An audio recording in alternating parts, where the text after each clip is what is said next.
El día de hoy voy a explicar la neuropsicología y su impacto en el aprendizaje, iniciando en cómo es que es utilizada en las aulas, entre los maestros y estudiantes. Para comprender el tema, primero se debe definir qué es el aprendizaje. Para Piaget, el aprendizaje es un proceso mediante el cual el estudiante, a través de la experiencia, manipulación de objetos, interacción con las personas, genera o construye conocimiento, modificando sus esquemas cognitivos de manera activa. Mientras que Vygotsky sostiene que los niños desarrollan aprendizaje mediante la interacción social, donde van adquiriendo nuevas y mejores habilidades cognitivas como proceso lógico de su inmersión a un modo de vida. Además de entender que la neuropsicología es una rama de la neurociencia que estudia las relaciones entre el cerebro y la conducta que cada uno demuestra. Como ejemplo tenemos a Alexander Luria, fundador de la neuropsicología contemporánea, quien planteó las funciones psicológicas superiores como procesos complejos autorregulados. En el siguiente punto trataremos las teorías conductuales de los autores. Para entender cómo surge la neuropsicología del aprendizaje, necesitamos ver las siguientes teorías. Empezamos con la teoría conductista de Vladimir Petteret, quien centró su trabajo en los reflejos asociativos de los animales, el cual fue un procedimiento condicional motor. Además, él amplió el estudio de los reflejos asociativos al ser humano. La descarga se aplicaba a la palma de la mano, a la punta de los dedos o a los pies, y distintos estímulos visuales, auditivos y táctiles actuaban como estímulos neutrales, obteniendo resultados en humanos de manera positiva. Ahora procedemos con la teoría conductista de John Watson, quien fue el primer psicólogo norteamericano en usar las ideas de Pavlov. Comenzó sus estudios con animales y posteriormente introdujo la observación de la conducta humana. Watson pensaba que los humanos ya traían desde su nacimiento algunos reflejos y reacciones emocionales del amor y furia, y que todos los demás comportamientos se adquirían mediante la asociación estímulo-respuesta, mediante un acontecimiento. Para continuar con Thorndike y su teoría del aprendizaje, que propone el aprendizaje por ensayo y error, en donde destacan las siguientes leyes. Ley de asociación, satisfacción y frustración dependen de estados diferentes de asociación. El aprendizaje es cambiar el grado de control que un estímulo ejerce sobre una persona. Ley del ejercicio. Propone que el tiempo de conexión se mejora mediante el ejercicio. Implica repetir el aprendizaje. Ley del efecto. Descubrir el efecto del ambiente en la adaptación. No hay intervención del cerebro. En animales no hay aprendizaje por imitación. No hay razón ni memoria. Condicionamiento instrumental y operante. Ahora bien, el condicionamiento clásico y operante se restringe al marco del aprendizaje asociativo. El condicionamiento clásico es un tipo en el cual un organismo llega a asociar estímulos. Entre sus representantes destacan Ivan Pavlov y John Watson. En el condicionamiento clásico encontramos a un estímulo neutro que señala otro estímulo no condicionado, quien empezará a producir una respuesta condicionada que se anticipa y prepara para el estímulo no condicionado. Pensemos en el clásico experimento de Pavlov, donde un perro emitía la respuesta de salivación cuando oía sonar una campana. ¿Por qué?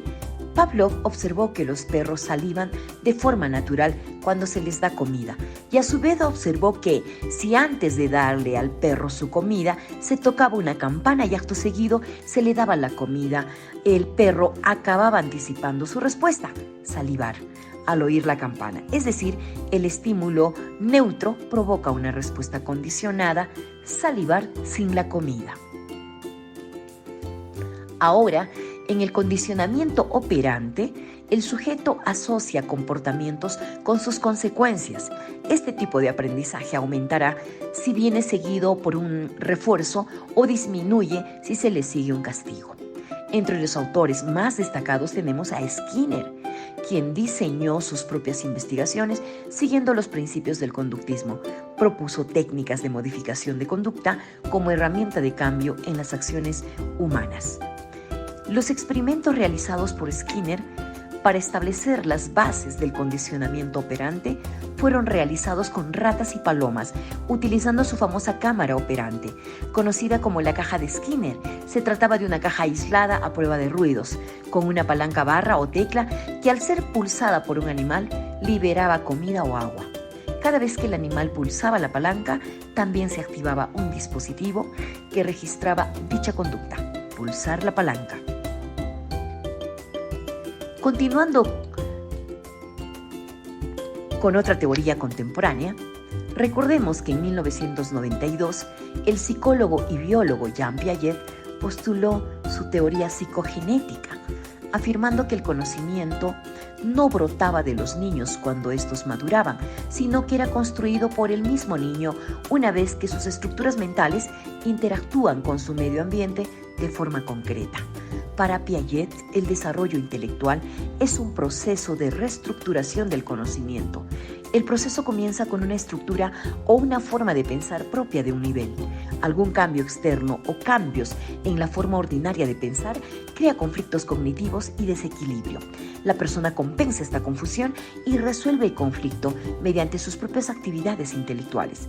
De todo esto resulta una nueva forma de pensar y de estructurar las cosas, una nueva comprensión y, por tanto, la vuelta al estado del equilibrio. También tenemos a la teoría Gestalt del aprendizaje, que tiene por lema el todo es más que la suma de las partes. Los psicólogos de la Gestalt como Ehrenfels, Wertheimer, Kafka, Kuller y Kurt Lewin desarrollan y profundizan esta línea de pensamiento que considera a los hechos psicológicos como unidades organizadas. A partir de los experimentos realizados, Kuller formuló uno de los principios más importantes de la teoría gestáltica del aprendizaje. En los organismos superiores, el modo más importante de aprender es a través de una comprensión inmediata o intuición del problema y su solución. Basándose en esos principios fundamentales, los psicólogos de la Gestalt formularon los siguientes principios de la percepción. Ley de figura y fondo. Es donde se aprecia dos realidades diferentes. Algo destaca mientras que los demás quedan como fondo. La percepción se inclina en lo que se comprende e interesa, dejando en segundo plano lo resto. Ley de semejanza o similitud. Agrupa los objetos similares en una cantidad que tiende a formar unidades. Ley de continuidad. Los estímulos cuyos elementos son contiguos y se orientan en una dirección se experimentan como una unidad perceptiva. Ley de proximidad. Cuando los estímulos están juntos, tienden a agruparse como una unidad perceptiva. Ley de cierre o totalidad. Se tiende a completar las figuras como una totalidad en función de una experiencia. En conclusión, la teoría de la Gestalt sugiere la necesidad de plantear las situaciones educativas en general y de aprendizaje, en particular teniendo presente la situación en su conjunto. El primer contacto con una nueva realidad ha de ser vivida de manera correcta, esto es, de modo que en el sujeto le quede impregnada una buena forma.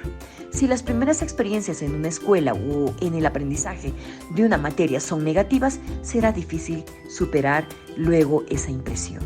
Es así que el valor educativo de la teoría gestáltica radica en tomar conciencia de las características y peculiaridades del estudiante. Muchas gracias por su atención y espero haya sido de su agrado. Hasta otra oportunidad.